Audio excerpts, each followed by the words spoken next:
સુરતમાં ડ્રગ્સ જેવા નશાના કારોબારને લઈ પોલીસ તંત્ર એલર્ટ મોડ પર જોવા મળ્યું હતું। પોલીસ કમિશનરના આદેશથી શહેરના ડિંડોલી વિસ્તારમાં પોલીસ દ્વારા ફૂટ પેટ્રોલિંગ અને સર્ચ ઓપરેશન હાથ ધરાયું હતું। ભેસ્તાન આવાસમાં અવારનવાર ક્રાઇમની ઘટનાઓ બનતી રહે છે, ત્યારે અહીંના શંકાસ્પદ ઘરોમાં સર્ચ ઓપરેશન હાથ ધરાયું હતું। આ સર્ચ ઓપરેશનમાં ડિંડોલી પીઆઈ સહિતના અધિકારીઓ હાજર રહ્યા હતા। સમગ્ર મામલે no drugs in Surat city અંતર્ગત શહેર પોલીસ કામ કરી રહી છે।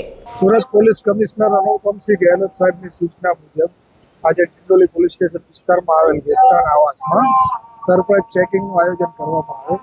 આ સરપ્રાઇઝ ચેકિંગ કરવાનો મેઇન ઉદ્દેશ એ છે કે ભેસ્તાન આવાસની અંદર કોઈ અસામાજિક પ્રવૃત્તિઓ ચાલે છે કે કેમ, કોઈ અસામાજિક પ્રવૃત્તિઓ ચાલતી હોય તો એ પ્રવૃત્તિઓ ઉપર વોચ રાખી અને કાયદેસરની કાર્યવાહી કરવા માટેની આજે આ સરપ્રાઇઝ ચેકિંગની ડ્રાઈવ છે। સીપી સાહેબનો એક વિઝન છે no drugs in Surat city.